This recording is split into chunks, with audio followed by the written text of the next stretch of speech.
is Philippine culture. There was a ballot that was rejected first.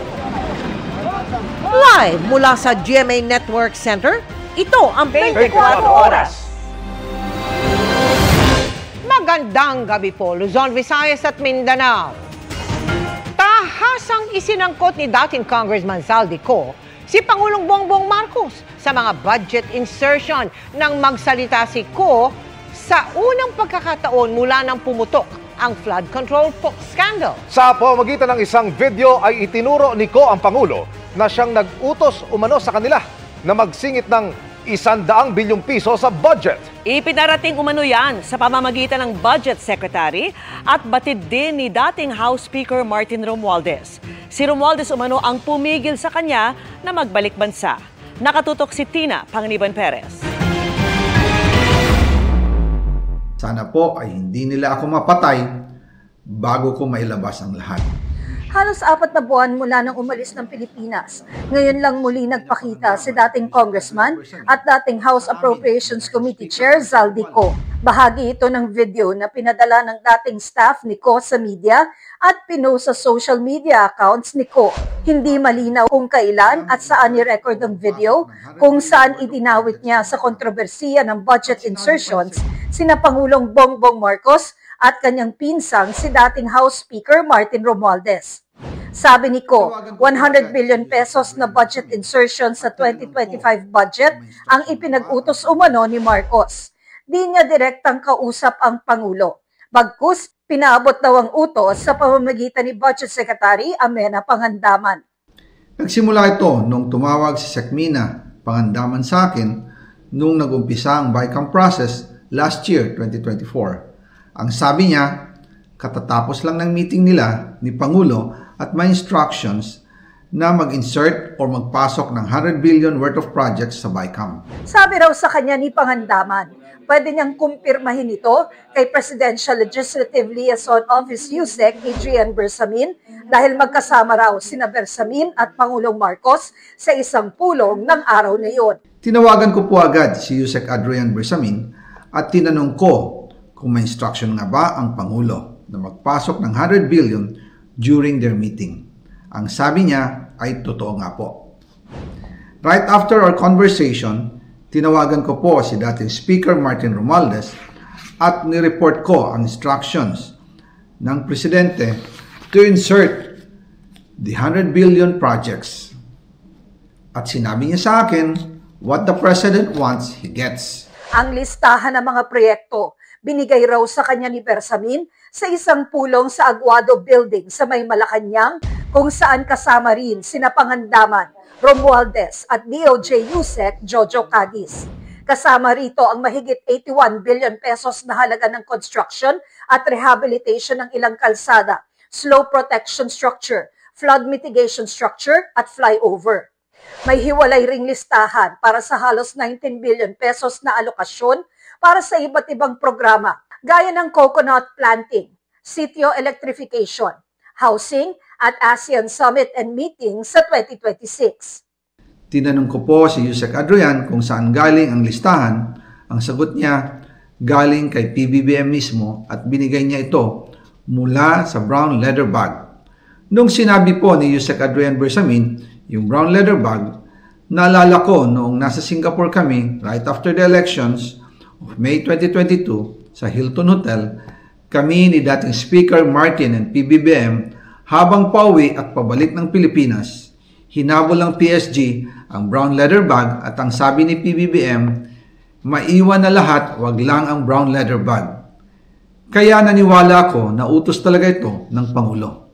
Matapos ang ilang araw, sabi ni Ko, tinanong niya sina Romualdez, Pangandaman, Bersamin at Cadiz kung pwedeng 50 billion pesos lang na halaga ng mga proyekto ang ipasok sa panukalang budget. Dahil kung buo raw na isisingit yung 100 billion, mas malaki na ang budget ng DPWH kesa edukasyon. Nakasaad kasi sa konstitusyon na laging pinakamalaki dapat ang budget para sa edukasyon. Ang natitirang 50 billion, kung pwede anyang ilagay na lang daw sa unprogrammed funds, total Office of the President din naman ang nagpapalabas ng unprogrammed funds. Pagkatapos ng isang araw, Tinawagan ako ni Sec Mina at sinabi ang mensahe ng Pangulo. Ipasok ninyo yan dahil pinangako na sa akin ni Speaker Martin yan at hindi na pwedeng baguhin. Kumbaga, ang utos ng hari hindi pwedeng mabali. Again, I informed the Speaker and asked clearance about the instructions ng Pangulo. At ang sabi niya, wala tayong magagawa. Kaya po nagtataka ako kung bakit sinasabi ni Pangulo na hindi niya makilala ang budget, samantalang lahat na binawas at dinagdag sa mga ahensya ng gobyerno ay humihingi ng approval sa kanya si Sec Mina Pangandaman. Ayon kay Ko, handa na raw siyang isiwalat ang lahat ng kanyang nalalaman.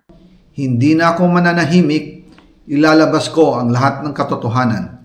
May resibo, may ebidensya, at may pangalan. Ginawa ko lang ang utos sa akin. Pero ngayon, handa na akong harapin ang lahat. Ginagamit ng administrasyon ang buong resources ng bansa para tumahimik ako. Nagpahiwatig si Ko na natatakot siya para sa kanyang kaligtasan, pero hindi naman niya tinukoy ng direkta kung kanino siya natatakot. Sana po ay hindi nila ako mapatay bago ko mailabas ang lahat. That he will shoot me if I will talk. Nanawagan din siya sa publiko na huwag siyang husgahan agad. Para sa bawat Pilipino, alam ko na buo ang galit ninyo sa akin ngayon. Nauunawaan ko rin kung bakit. Lalo na at malaki ang halagang nakataya. Pero bago kayo humusga, hayaan ninyong ipaliwanag ko ang buong katotohanan.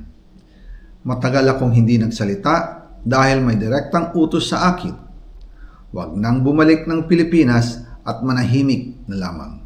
Dagdag ni Ko, nang umalis siya ng bansa noong July 19, 2025 para magpa-medical check-up sa Amerika, may plano naman daw talaga siyang bumalik pagkatapos ng SONA. Pero pinigilan daw siyang umuwi ni Romualdez. Pero habang papauwi na ako, tinawagan ako ni dating Speaker Martin Romualdez at sinabihan, stay out of the country. You will be well taken care of as instructed by the President. Noon naniniwala pa ako sa kanila, kaya't hindi ako bumalik. Tumikom ang aking bibig, sumunod ako, pero ang hindi ko alam, ang ibig pala nilang sabihin sa aalagaan ka namin ay gagamitin ako bilang panakipbutas sa kanilang kampanya laban sa korupsyon. Ginawa nila akong poster boy ng kanilang sariling kasinungalingan. Natapos ang video sa katagang abangan ang part 2. Hindi pa malinaw kung kailan lalabas yun.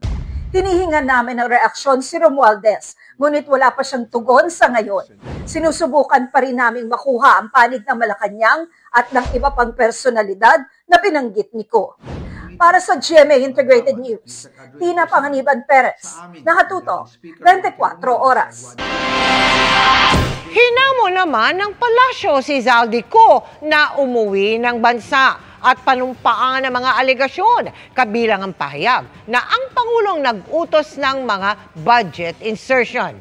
Itinanggi rin ni Budget Secretary Amena Pangandaman na sinabi niya yan kay Ko. Nakatutok si Ivan Mayrina. These wild accusations are completely without basis in fact. All the charges leveled against the President are pure hearsay.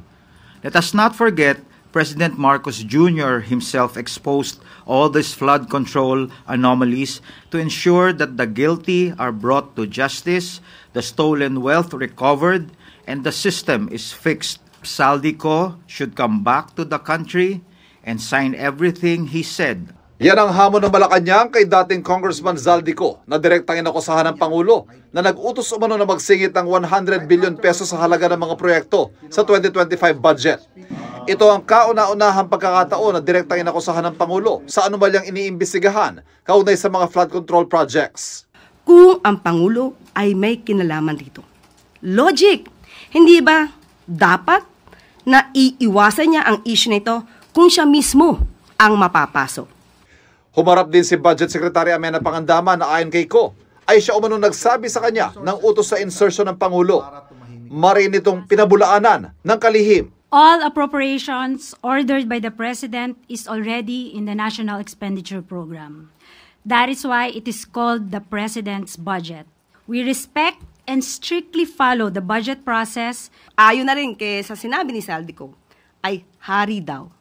Bakit po kaya sa insertion pa ilalagay 100 billion pesos kung pwede naman po itong isama mismo sa NEP? Tingin ng palasyo, ramdam na raw ni Ko ang mga ebidensya magdidiin sa kanya sa mga anomalya sa flood control projects at ang kanyang inilabas sa pahayag, paraan para umiwas sa pananagutan. Dahil lumiliit na ang mundo ni Zaldico, kailangan niyang umiwas at iiwas ang sarili at mag-name drop kahit walang katibayan at laway lang ang puhunan. Siya ay magtatahi ng maling kwento laban sa ibang tao. Magtuturo ng iba, puwera ang sarili niya, kahit na ang ari-arian niya at ng kanyang pamilya ay nagsusumigaw ng ebidensya laban sa kanya. Naniniwala rin ng palasyo na may ibang nasa likod ng binasang pahayag ni Ko, pero hindi nila sinabi kung sino. Hindi rin daw nababahala ang palasyo sa nakakasangkilos protesta ng Iglesia ni Cristo ngayong weekend. Para sa GMA Integrated News, Ivan Mayrina, nakatutok, 24 oras. Hindi naman basta magagamit ang mga pahayag ni dating Representative Zaldico sa video ayon po yan sa Justice Department. Ayon sa tagapagsalita nito, magagamit lamang ang naturang video statement ni Ko kung isasama ito sa kanyang counter affidavit. Maaari rin itong magamit kung isusumite bilang ebidensya o isasama sa isang complaint. Sa ngayon, uusad-an nila ang investigasyon batay sa mga hawak na nilang ebidensya.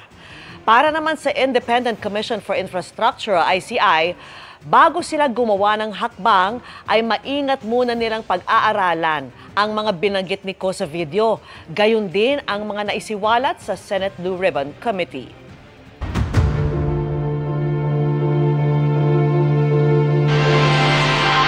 Dahil sa nilutong bidding umano para sa ilang proyekto ng gobyerno, 5 kumpanya at ilang opisyal ng DPWH ang inireklamo ng Philippine Competition Commission sa Department of Justice.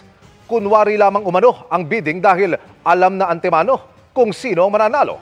Nakatutok si Sandra Aguinaldo. Sa ilang nakaraang pagdinig ng Senado na idetalye ang tinawag na bidding-biddingan o yung bidding para sa proyekto ng gobyerno pero luto na pala at alam na antemano kung sino ang mananalo. Pati nga raw mga natalong bidder kumikita rin sa pagsali sa kunyari bidding.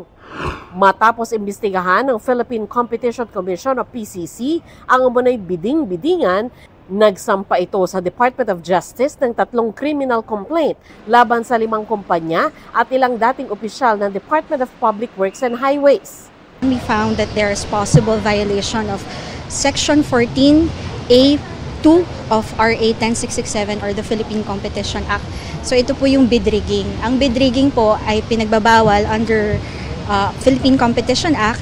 Ito po yung pagsasabuatan ng mga contractors or bidders para manipulahin ang resulta ng bidding. Hindi tinukoy ng PCC ang mga kumpanyang sinampahan nila ng reklamo.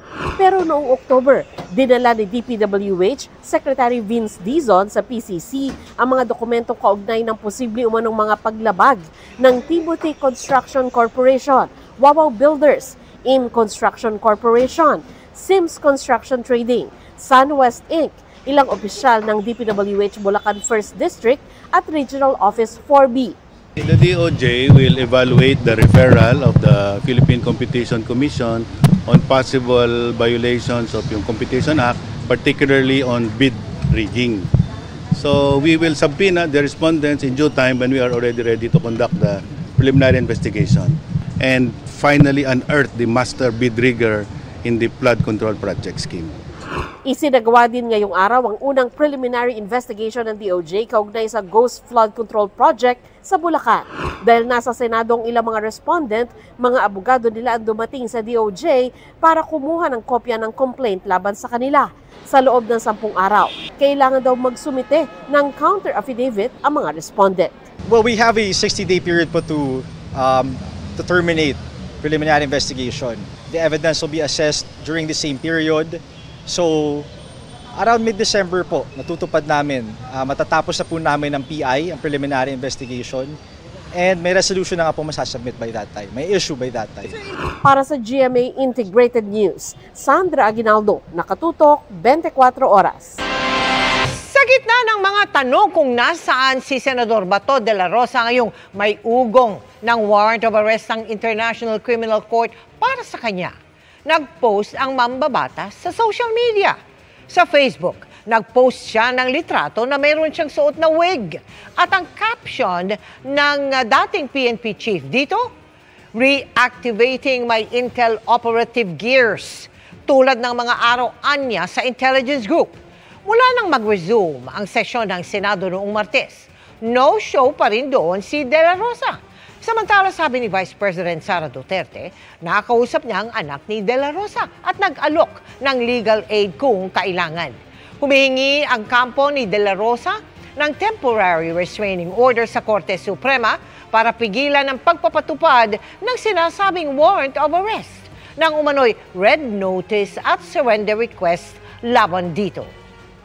Kahong-kahong kickback naman ang inihatid umano sa isang dating senador ni dating DPWH Undersecretary Roberto Bernardo. At isa lang yan sa mga dati at kasalukuyang senador na pinangalanan sa Senate Blue Ribbon Committee na nakatanggap umano ng kickback mula sa mga DPWH project. Kung sino-sino, alamin natin sa live na pagtutok ni Jonathan Andal. Jonathan. Vicky, 7 pangalan ng kasalukuyan at mga dating senador ang idinawit sa korupsyon ni dating DPWH Undersecretary Roberto Bernardo. Ikinuwento niya kung paano niya inabot yung kahong-kahong pera sa ilang personalidad na kanyang binanggit. Sa kanyang pagharap sa pagpapatuloy ng Senate Blue Ribbon Committee hearing tungkol sa flood control projects, binasa ni dating DPWH Undersecretary Roberto Bernardo ang supplemental affidavit na isinumite niya sa Department of Justice. Dito sinabi niya siya raw mismo ang naghatid ng kahong-kahong pera kay dating Senador Bong Revilla sa bahay nito sa Cavite. Nangyari raw yan noong 2024. Ang kabuang halaga, 125 million pesos na pagtupad daw sa 25% annual commitment para kay Revilla. After receipt of the 25% commitment, which were packed in 6 cardboard boxes, each containing at least 20 million, and 1 paper bag containing 5 million, I called up Senator Revilla to inform him the same is ready to be turned over to him. Sometime December 2024, probably the Monday after my receipt of the commitment, my driver and I went to the residence of Senator Revilla. I saw Senator Revilla at the terrace. I walked over to Senator Revilla for a casual talk. While the boxes were being unloaded, Senator Revilla and I talked for about 20 to 25 minutes. Iba pa raw ito sa 250 million pesos na idineliver umano ng aide ni Bernardo sa bahay din ni Revilla bago magsimula ang kampanya nitong 2025 elections. Bukod kay Revilla, idiniin din kanina ni Bernardo ang iba pang malalaking pangalan. Kabilang na si dating DPWH Secretary at kanyang boss na si Manny Bonoan, Senador Jinggoy Estrada, Mark Villar, Chis Escudero, mga dating Senador Grace Poe, Sani Angara na ngayon DepEd Secretary, Nancy Binay na mayor ngayon ng Makati, mga dating kongresista Mitch Kahayon Uy ng Caloocan, Rida Robes na ngayon mayor ng San Jose del Monte, Bulacan, at dating DPWH Undersecretary Maria Catalina Cabral. Mangiyak-ngiyak pa si Bernardo habang idinadawit si Bonoan sa korupsyon sa DPWH. I look up to Sec Bonoan and consider him as a mentor. I treasure his guidance and friendship over the years.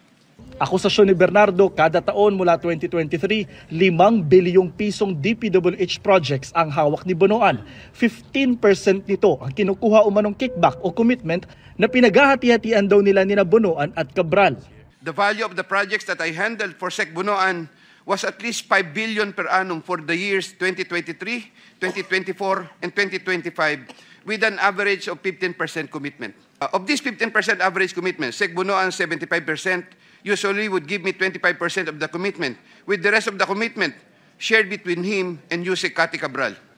Ayon kay Bernardo, makapangyarihan si dating Yusek Cabral. Kaya raw nitong magtanggal, magdagdag at magbago ng mga insertion sa DPWH budget sa NEP o National Expenditure Program. Si Cabral pa raw mismo ang nakikipag-usap sa mga mambabatas kung magkano ang alokasyon sa kanila sa mga proyekto ng DPWH. Sabi ni Bernardo, siya mismo ang naghahatid ng pera sa bahay ni Cabral. On multiple occasions, I personally delivered and also caused to be delivered cash to Yusek Cabral at her house at Tatalon, Quezon City and other places. Yusek Cabral would tell me that she would communicate and meet legislators to inform them of the amount of their allocations and ask them for titles of projects that they want to include in the DPWH budget. Yusek Cabral has total influence and authority in preparing and finalizing the NEP for infrastructure. Si Senador Mark Villar na dati ring boss ni Bernardo sa DPWH, kumikickback din umano sa mga DPWH project na idinadaan daw sa pinsan nitong si Carlo Aguilar. Kabilang umano sa kinukuhanan ng komisyon ni Villar ang pondo sa maintenance ng mga creek at iba pang daanan ng tubig, pati na raw ang pondo para sa EDSA. The commission for these approved projects was 10% and divided as follows: 50% to Carlo Aguilar, presumably for Sec Mark Villar, 25% Yusek Cabral, 25% for myself. Si Senador Jinggoy Estrada naman humiling daw na maambunan ng 1 bilyong pisong halaga ng proyekto noong 2024 at kickback na 25%. Senator Jinggoy called me sometime in the third quarter of 2024 and asked me to request the amount of 1 billion from Sec Bunoan.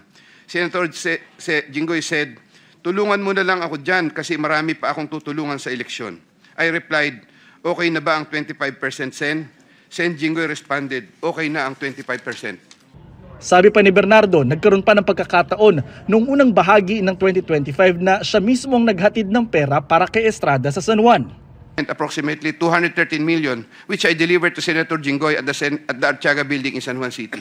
Si dating Senadora Poe, 20% umano ang kickback. Noong 2024, isang staff umano ni Poe na si J.Y. De La Rosa ang kumausap sa kanya para iparating ang hiling kay Bunoan na maisama ang senadora sa DPWH budget sa NEP. Si De La Rosa rin daw ang nagsabi sa kanya na makipag-ugnayan sa isang kontraktor para sa listahan ng mga proyekto. Si Bunoan naglaan naman daw ng 500 million pesos na proyekto para kay Poe.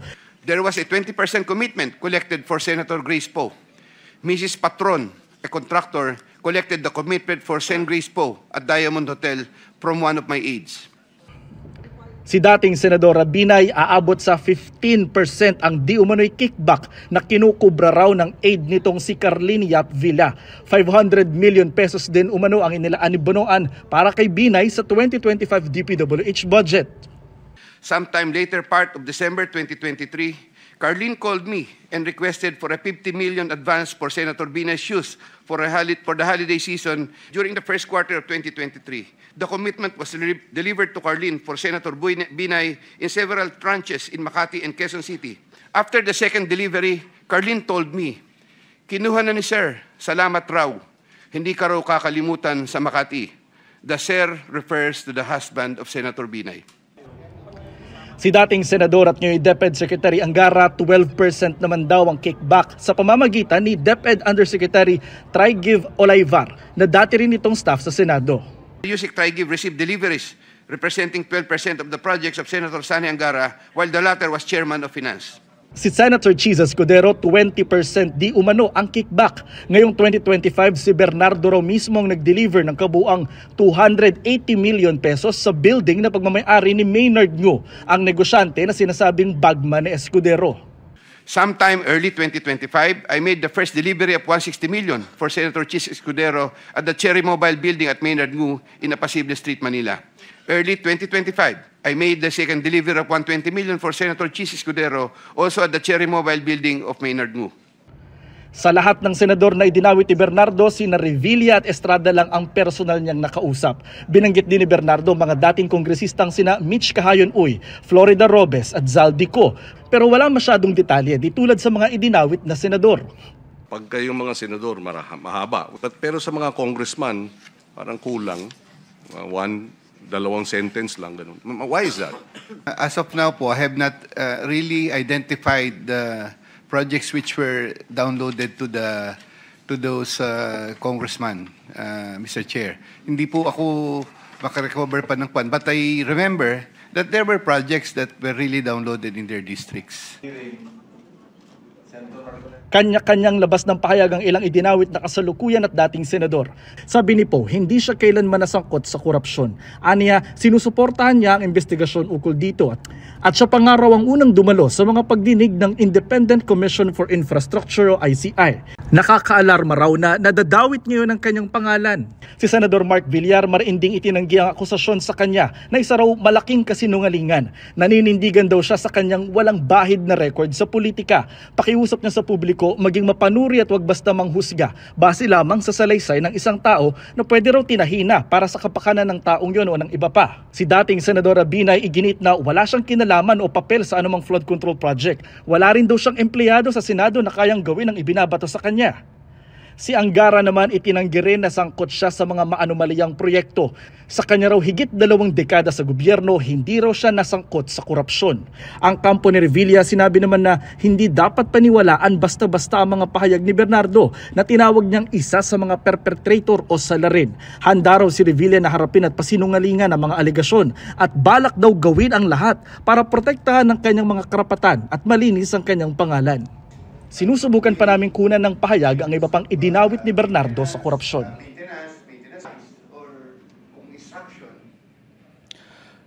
Yes, Vicky, hindi pa masabi ni Senator Ping Lacson, chairman ng Senate Blue Ribbon Committee, kung ipapatawag ba yung mga dating senador na pinangalanan ni Bernardo. Aaralin pa din kasi nila yung affidavit nito. Yung muna ang latest mula rito sa Senado. Balik sa iyo, Vicky. Maraming salamat sa iyo, Jonathan Andal. At kaugnay ng mga pahayag ni dating DPWH Undersecretary Roberto Bernardo sa pagdinig ng Senado, tinawag ito ni Senator Jinggoy Estrada na classic diversionary tactics.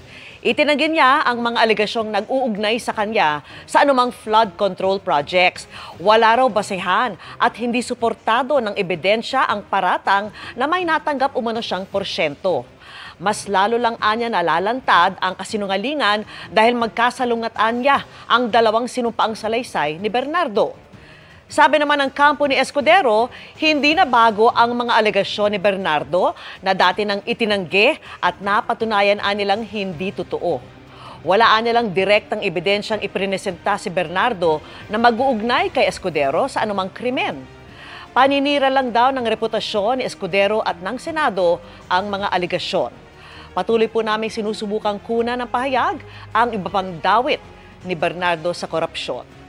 Bistado sa 2 tindahan at isang warehouse ang halos 6 na milyong pisong halaga ng mga pineke umanong cellphone spare parts. Bukod sa iligal, posible pa yang magdulot ng peligro. Nakatutok si John Consulta, exclusive. Bit-bit ang search warrant. Pinasok ng NBI Fraud and Financial Crimes Division ang 2 tindahan sa Quiapo at isang warehouse sa Valenzuela. Ang target, mga pineking produkto. We are here to serve a search warrant for violation of trademark infringement. Ang trademark na hanap namin.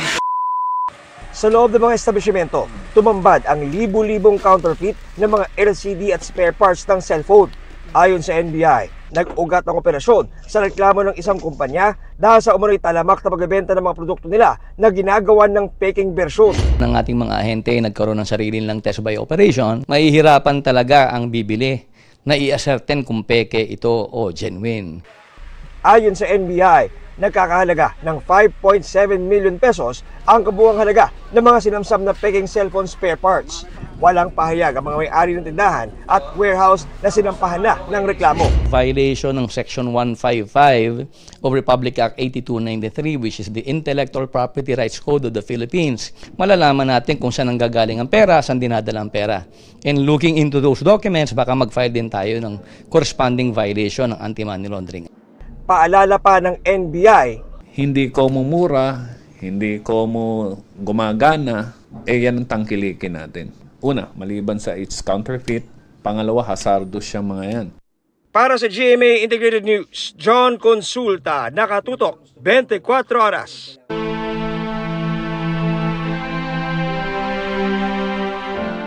Bumuhos ang pakikiramay sa naulilang pamilya ni dating Senate President Juan Ponce Enrile na pumanaw sa edad na 101. Idinetalya na rin ng pamilya ang public viewing ng mga labi na magsisimula sa Linggo. Nakatutok si Salima Refran. Sa pagpanaw ni dating Senate President Juan Ponce Enrile, inilagay sa half-staff ang watawat sa Senado. Bumuhos ang mensahe ng pakikiramay at pugupugay mula sa mga senador. Kabilang ang ilang nakasabay sa Senado ni Enrile o Manong Johnny. Handa rin ang Senado na magsagawa ng necrological service. We leave it to the family. Kung ano ang gusto nila, pag gusto nila ng may necrological services, usually we will offer. Nagpaabot rin ng pakikiramay si Vice President Sara Duterte. Inaalala po namin ang kanyang contribution na sa ating bayan. Magkakaroon ng public viewing ng mga labi ni Enrile sa November 16 hanggang 18 at November 20 hanggang 21. Sa mata ng publiko, iba-iba ang mukha ni Enrile sa mahigit 5 dekada niya sa gobyerno. Nariyan din ang madilim na kabanata sa kanyang karera kung kaya't nagpapaalalang ilang grupo sa naging papel ni Enrile sa paglalatag ng martial law ni dating Pangulong Marcos kung kailan libo-libo ang namatay at nawala. Pero para sa kanyang mga anak, simple lang si Enrile. Parati niyang sinistress po sa akin, bata pa po ako, is to remain humble, to treat people correctly, because the people that you meet when you are rising may be the same people you will meet when you are going down. Sa kanila, isa siyang ama na ang hiling sa huli, makauwi sa kanilang tahanan at makasama ang buong pamilya. The family is okay kasi nabigyan naman po kami ng panahon para makapagsabi ng mga saloobin namin sa aming ama, at pati po siya, marami din po siyang mga binibilin. Bago pumanaw, nagsilbing Chief Presidential Legal Counsel sa Enrile ni Pangulong Bongbong Marcos, kaya nagpugay ang mga nakasama niya sa gabinete. Nagpugay din ng Department of National Defense kay Enrile na pinakamatagal na nagsilbing kalihim ng kagawaran. Para sa GMA Integrated News, Sanima Refran, nakatutok 24 oras. Nag-courtesy call sa palasyo ang international human rights lawyer na si Amal Clooney at asawa niyang si Hollywood actor-director George Clooney. Sinalubong sila ni Pangulong Bongbong Marcos kasama si First Lady Liza Araneta Marcos.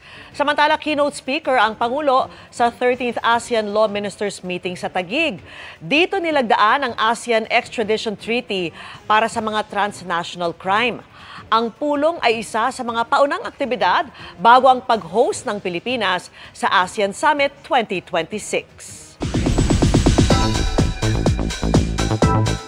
Happy Friday, chikahan mga kapuso! Beauty with a Heart, si primetime queen Marian Rivera na naglaan ng oras at nagbigay ng donasyon para makatulong sa mga nasalanta ng bagyo, katuwang ang GMA Kapuso Foundation. Kasama na rin ang ilang kapwa nasa listahan ng Elegant Filipinas at ilang sparkle artists. Makichika kay Nelson Canlas. A little help goes a long way. Yan ang paniniwala ni Marian Rivera na hindi lang basta nag-donate ng bigas para sa mga kababayan natin na nasalanta ng mga nagdaang bagyo kamakailan. Bukod sa kanyang donasyon, naglaan din ng oras si Kapuso Primetime Queen para tumulong magbalot ng relief goods sa warehouse ng GMA Kapuso Foundation. Walang maliit na tulong basta sama-sama. Kaya sa mga hindi pa nakakapag-donate, sana po mag-donate po tayo para sa mga kababayan natin, para makatulong tayo. Isa si Marian sa mga pinarangalan kamakailan bilang isa sa Ting Ting's list, The Elegant Filipinas 2025. Kasama niya rin sina Department of Justice Undersecretary Attorney Margarita Gutierrez at GMA Network Senior Vice President Attorney Annette Gozon Valdez. Nag-usap-usap sila na dalhin to the next level ang kanilang win. Yung kababayan organization, napili nila ang GMA Kapuso Foundation para i-donate yung kanilang mga na-collect po na donation para po sa mga victims po ng Typhoon Uwan at ng Tino na rin po. Nagpapasalamat ako sa kanila kasi actually nangyari naman yung event noon bago yung mga bagyo, and naisip pa nila na GMA Foundation yung bigyan at i-trust ng mga donations sila. Kasama nila ang ilang miyembro ng Cloud7, Sparkle artists Prince Carlos, Prince Clemente, Althea Ablan, at Ronnie Liang. I think this is the least na we can do na sobrang layo natin sa kanila. Yun lang yung magagawa nating paraan para makatulong. Nelson Canlas, updated sa Showbiz Happenings. Nahulikam sa Pasig ang pananalisi sa isang kotseng iniwan lamang sandali ng may-ari para bumili. Naaresto rin kalaunan ng suspect na namumuntirya talaga ng mga nakaparadang sasakyan sa palengke. Narito ang eksklusibo kong pagtutok. Sandali lang pumarada sa tabing kalsada ang kotseng ito para may saglit na bilhin ng may-ari pero mabilis ding pinuntirya ng kawatan. Ang pintuan sa driver's side, mabilis itong binuksan at sinikwat ang naiwang bag sa upuan. Pagkatapos, nagmamadaling tumakas ang lalaki. Agad na nakapagsumbong sa pulisya ang complainant. Nasalisihan at nakuha sa kanya yung kanyang bag na nagalaman ng wallet, ID, cash, at saka mga iba't ibang dokumento. Kinagabihan. Naka-stripe? Oo, naka-stripe. Sige.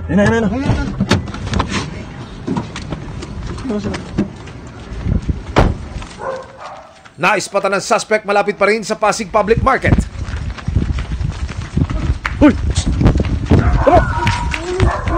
Arestado ang suspect na ayon sa pulisya ay nasa likod ng bukas kotse at tumatarget sa mga pumaparadang sasakyan.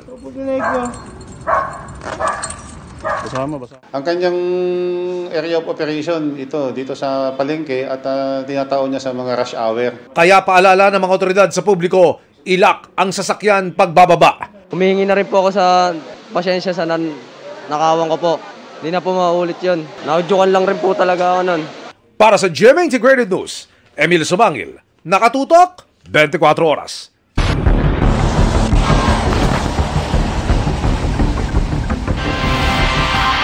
Ipapaayos at babaguhin ang disenyo ng halos 1.5 kilometrong coastal road sa Aurora na winasak ng daluyong ng Bagyong Uwan.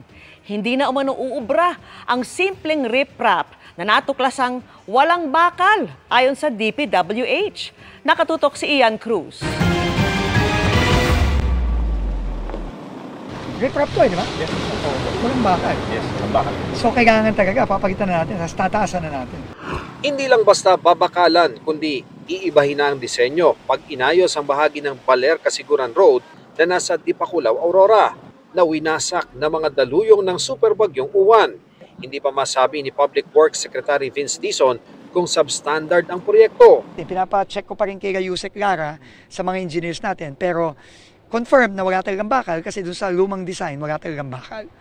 Pero sabi niya, isinunod naman sa disenyo ang 2 dekada ng kalsada. Pero hindi anya uubra ngayon ang simpleng riprap lalo't nakaharap sa madalas na nagngangalit na karagatang Pasipiko. Kaya hindi lang ang nasirang bahagi ang gagawin sa loob ng 1 taon, kundi ang buong halos 1.5 kilometrong coastal road. Bagong design na, may bakal na siya, matibay na bakal at bubuhusan na natin ang buo. Kasi ito, riprap lang to. So combination to ng bato tsaka ng simento. Bukod sa pagkapatibay nitong kalsada, lalagyan din daw ito ng wave deflector para yung mga tumatamang alon ay babalik lamang sa dagat. Lalatagan din daw ito ng hexapad o yung tila ba malalaking mga jackstones para magpahina sa mga tumatamang alon. Pareho ring disenyo ang gagamitin sa pag-ayos ng kalsadang winasak din ng daluyong sa sitio Digisit ng Barangay Zabali sa Baler naman.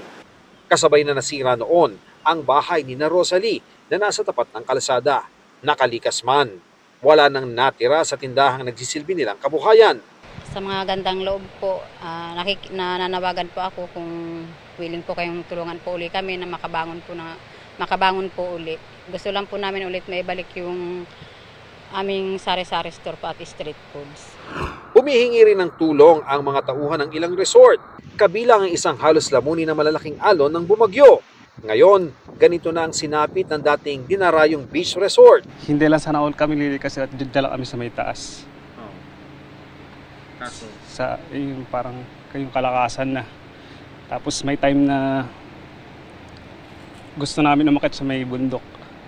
Kasi sir, yung maalon, kumukuha na dyan sa may kamagkabilang Dito na sa Aurora nalaman ni Secretary Dizon ang aligasyon ni dating Congressman Zaldico na sangkot sa 100 billion pesos budget insertion si Pangulong Bongbong Marcos at dating Speaker Martin Romualdez. Duda siya lalot ang Pangulo umano ang nagsiwalat ng korupsyon sa flood control projects at nag-utos ng investigasyon. Kung involved ka, bakit ikaw mismo magpapasabog? Bakit mo gagawin lahat ng ito? Bakit mo ibubuo ang isang independent commission? Para sa GMA Integrated News, Ian Cruz, nakatutok 24 oras. Inireklamo sa Ombudsman si Senador Chis Escudero kaugnay ng mga maanomalya umanong proyekto noong gobernador pa siya ng Sorsogon. Reklamong graft, technical malversation, falsification at gross misconduct ang inihain ng isang abogado laban kay Escudero. 4 na po ang mga maanomalyang proyekto umano ng senador sa Sorsogon. Mahigit 300 milyong piso ang halaga ng mga ito batay sa COA audit report noong 2021. Kabilang sa mga irregularidad na sinita umano ng COA, ang mga pineke umanong notaryo at dokumento para sa mga kontrata. Parehong abogado rin ang nagreklamo kay Escudero sa Ethics Committee ng Senado kaugnay naman ng pagtanggap umano ng 30 million peso campaign contribution mula sa isang contractor. Mga kapuso, walang nakikitang sama ng panahon sa loob at labas ng Philippine Area of Responsibility pero maging handa pa rin sa posibleng pag-ulan ngayong weekend. Ayon sa Pag-asa, dahil yan sa patuloy na umiiral na 2 weather systems. Ang Intertropical Convergence Zone o ITCZ, nagpapaulan sa malaking bahagi ng Visayas, Mindanao at Southern Luzon. Unti-unting lumalakas ang Northeast Monsoon o amihan sa Northern Luzon na hindi lang lamig ang dala kundi pati ulan. Sa datos ng Metro Weather, umaga pa lamang bukas may heavy to torrential rains na sa Quezon Province. Maging handa po sa posibleng pagbaha o pagguho ng lupa. Halos buong araw rin ang ulan sa Palawan. Kalat-kalat na yan sa Luzon pagdating ng hapon.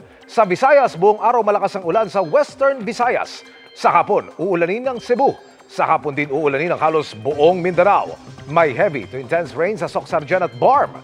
Sa linggo ng umaga, uulanin ng Northern at Central Luzon. Sa hapon, kasama na ang Bicol at Mimaropa. Sa Visayas, may ulan sa Leyte at Samar. Pati sa Panay, Negros Provinces at Cebu.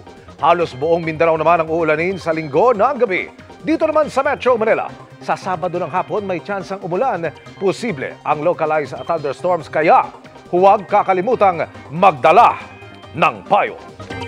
Mas sumidhi ang galit ng publiko kasunod ng mga pahayag ni dating Congressman Zaldico kaugnay pa rin sa kontrobersyal na flood control projects.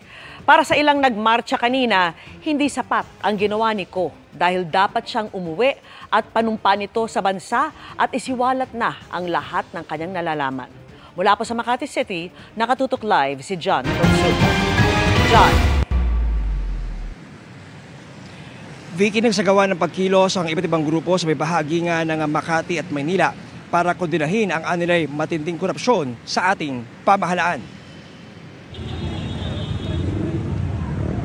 Pasado 2:00 ng hapon, dumating sa Menjola ang nasa 200 na lista mula sa iba't ibang grupo para iparating ang kanilang matinding galit sa matinding korupsyon na kaugnay sa flood control projects.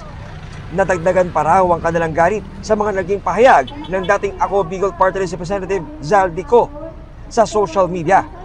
Kinonfirm lang ni Zaldico yung napakatinding karumal-dumal at sistematikong nakawan sa pondo. Pinalidate niya rin na ang commander-in-chief walang iba kung hindi si Bongbong Marcos. Para naman kay mamayang Liberal Party List Representative Laila de Lima, hindi sapat ang naging pahayag ni Zaldico. Kailangan aniyang panumpaan ni Ko ang kanyang mga pahayag at umuwi sa bansa para sabihin ang lahat ng kanyang nalalaman. Dapat humaharap siya sa isang formal na investigasyon. Dapat kung meron isisiwalat ang isang may alam sa mga ganyang klaseng mga korupsyon, dapat sinisiwalat lahat. Kabilang si De Lima sa mga nakiisa sa White Ribbon Protest sa Makati. Nasa 500 individual mula sa mga NGO at pribadong sektor ang nagmarcha roon para ipanawagan ang pagpapakulong sa mga nangurakot sa kaban ng bayan sa lalong madaling panahon. Sana magpaliwanag na agad ang presidente, lalo na ay yung mga paratang ni Zaldico ay nakapatungkol sa kanya. Pero hindi naman din pwedeng pa-victim si Zaldico. Dapat umuwi na siya. Sa ilalim ng monumento ng kanyang lolong si dating Senador Ninoy Aquino, binatikos ni Kiko Aquino D kung bakit hanggang ngayon wala pa rin nakukulong na dawit sa korupsyon. Meron na bang nakulong? Meron na bang nanagot? Wala! Ngunit ang consistent na panawagan ng taong bayan ay i-kulong na yan! Mga kurakot! I-kulong! Kulong na yan, mga kurakot!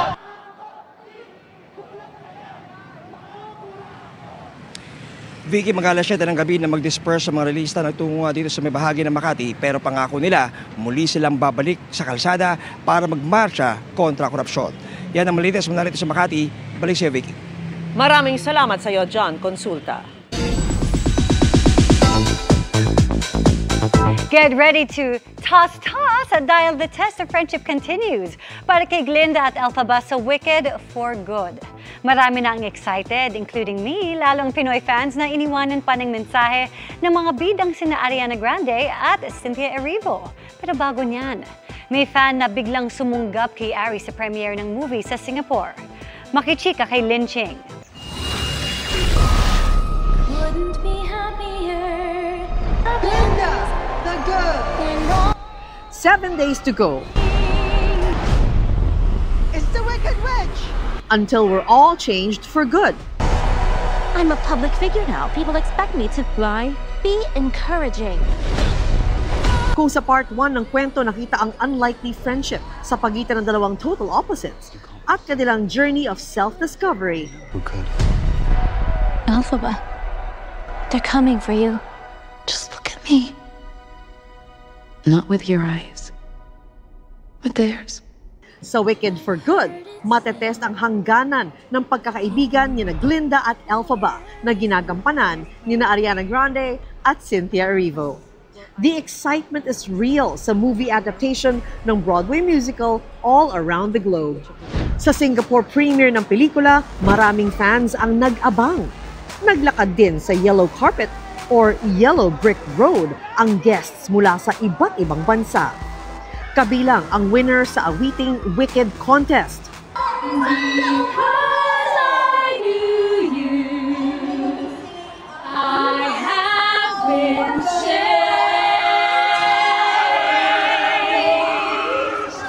Sa gitna ng yellow carpet, nagkaroon ng konting gulo nang isang fan ang pumuslit sa security at sumunggab kay Ariana. Agad prinotektahan ni Cynthia ang kanyang co-star. Hinuli at inilayo sa venue ang lalaki na ilang beses nang nanggulo sa malalaking celebrity events at concerts. Ever the professional, tinuloy pa rin ni Ariana ang interviews with the press. Para kay Ariana, full circle moment ang pagganap niya sa Wicked na kanyang childhood favorite. Kaya full name niyang Ariana Grande Butera ang gamit niya rito. What did your father say when, his name is up there? Oh, he definitely shed a tear or two. Yeah. I don't want to, put him on blast. Sa kantang For Good, tatak ang linyang Because I Knew You, I Have Been Changed for Good. Who crosses your mind? Aside from each other, of course. Oh my goodness, we have some really beautiful friends and family that I think are always on our minds, I think so. We have a lot of love in our lives. We're so lucky, so yeah. Sa usapang legacy, masaya si Jeff Goldblum sa koneksyon nito sa kanyang mga anak. I'm glad that I can still be, full of life and at the, peak of my blossoming, it seems like, surprisingly. Malawak ang mensahe ng pelikula.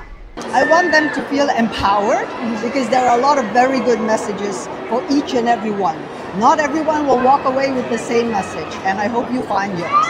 I want them to know that they can dream the biggest dreams they can in their world, and they can come true. But they have to be tough, and they got to stick to it, and you got to keep walking. Friendships are really important. At ang kanilang mensahe for their Filipino fans. We love our friends in the Philippines very much. We send our love. Hi, everybody in the Philippines. I love you very much. Lin Ching updated sa showbiz happenings. Inilunsad na ang pagiging chairman ng Pilipinas ng Association of Southeast Asian Nations o ASEAN para sa 2026. Pinangunahan ang pagtitipon sa Foro de Intramuros ni Pangulong Bongbong Marcos. Kabilang sa mga dumalo ang mga kinatawan ng ASEAN member states. Ipinakita rin dito ang magiging bagong logo ng ASEAN-Philippine 2026.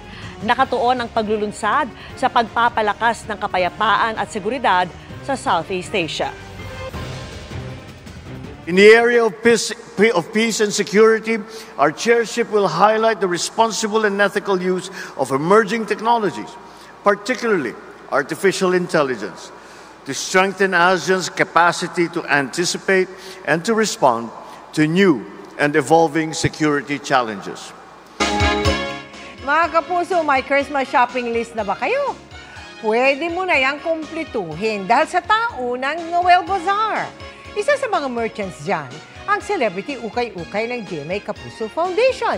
Nakatutok doon live si Athena Imperial. Athena?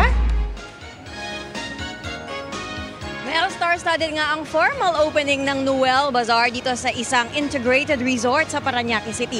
Espesyal ngayong taon ang Noel Bazaar dahil sa kanilang 25th anniversary.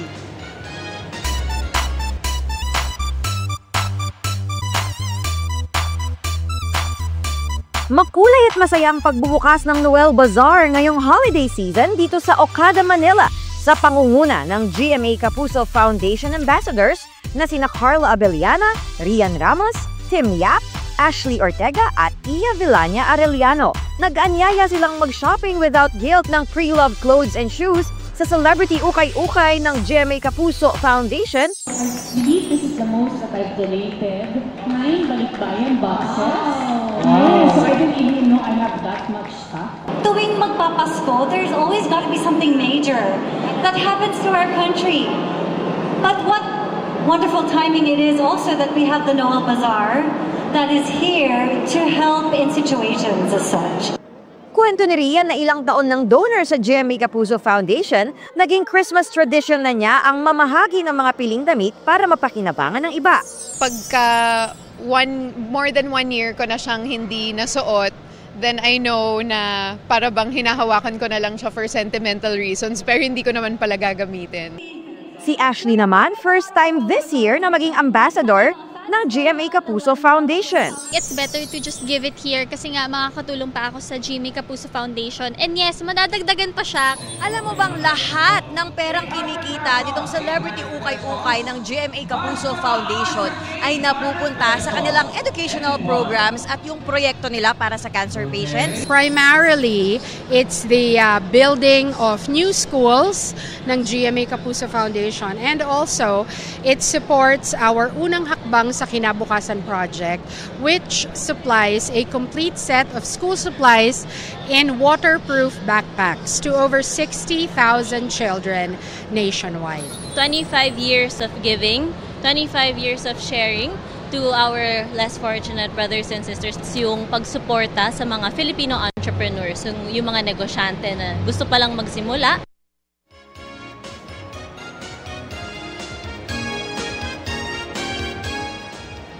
Mel, sa mga maagang magki-Christmas shop hanggang November 16, Sunday bukas, itong Noel Bazaar dito sa Parañaque City. Mel? Maraming salamat sa iyo, Athena Imperial. Inilabas ng mag-asawang Diskaya ang isa umunong kickback ledger sa Senate Blue Ribbon Committee. 6 na kongresista at 2 DPWH official ang nakalista umano rito. Idinetalye rin kung kailan sila nakatanggap ng pera. Mula sa Senado, nakatutok live si Darlene Kai. Darlene! Emil, nagbigay na nga ng ebidensya ang mag-asawang contractor na sina Curly at Sara Diskaya sa mga alegasyon nila ng pagbibigay umano ng pera sa ilang kongresista at opisyal ng DPWH. Sa muling pagharap ng mag-asawang Curly at Sara Diskaya sa Senate Blue Ribbon Committee, hinanap sa kanila ang binanggit nila noong ledger ng mga transaksyon umano nila sa ilang politiko. Ang dahilan ni Curly Diskaya kung bakit hindi niya ito dala, nakadetain siya sa Senado at siya lang umano ang nakakaalam kung nasaan ito. Kaya inutusan ng mag-asawa na bumalik sa kanilang bahay para kunin ang naturang ledger. We will excuse you. Sasamahan ka ng Sergeant at Arms para kunin yung ledger and we will wait for you. Pagbalik kinahaponan, bitbit na ng mag-asawang contractor ang ledger na naglalaman umano ng mga impormasyon tungkol sa mga kickback na ibinigay nila sa ilang mambabatas at opisyal ng DPWH kaugnay ng maanumalyang flood control projects. Ang pinangalanan niyang nasa ledger na binigyan umano nila ng pera, 6 na kongresista at 2 DPWH officials. Babanggitin ko na lang po ang mga pangalan po ng nakuha ko lang po. Opo. Ang nandito po ay si si Kong Roman Romulo, si Kong Marvin Rillo, si Kong Dean Asistio, si Kong Patrick Vargas, si Kong Marivic Pilar, si Kong Jojo Ang, si Yusek Terence Calatrava, si Yusek Bernardo. Nagbigay si Curly ng mga petsa ng pagbibigay ng pera at kung sino ang tumanggap ng pera. Pero iilan lang daw ito sa listahan ng mga mambabatas. Your Honor, kapiraso lang po yung nakuha ko dahil mauubos po yung time namin. Baka pagbalik po namin dito ay tapos na po ang hearing.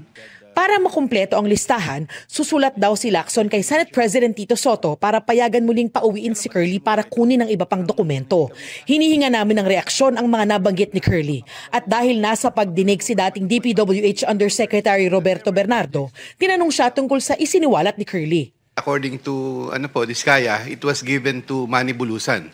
So kung ako man po ay mayroong alam dito, I have to match with my records because pagka po ako ay merong ganyan, as I stated earlier, meron po akong proponent. Meron pong project na katumbas yan. So, I will have to match that with the projects if really it's true. Sa pagdinig, inungkat ni Curly ang estado ng kagustuhan nilang mag-asawa na mag-apply sa Witness Protection Program. For the past 2 months and a half, we have not heard from Mr. and Mrs. Diskaya. They have not gone back to the department.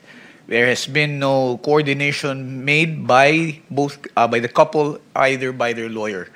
The last thing that we heard from them was when they declared that they will no longer be cooperating with the ICI. Since then, we have not had the opportunity to talk to them, so there can be no evaluation that can be done. Kasi nung mga nakaraan po, ilang beses din po kaming bumalik po sa DOJ po.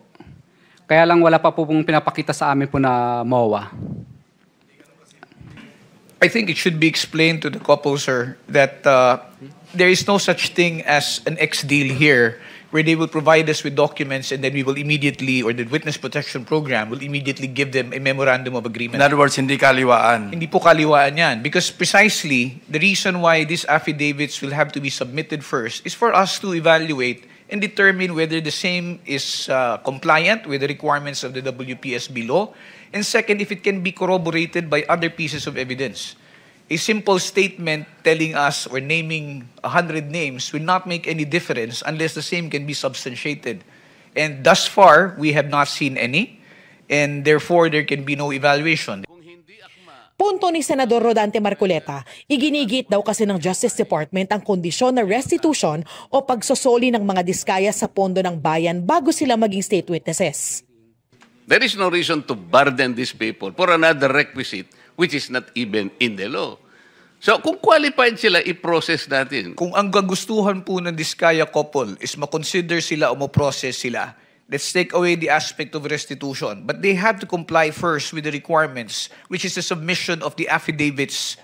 Pero paglilinaw ni Fadolyon, ang isang witness daw na mapapasailalim sa WPP ay kailangang pumirma ng Memorandum of Agreement kung saan kondisyon ng restitution o pagsusoli ng pera.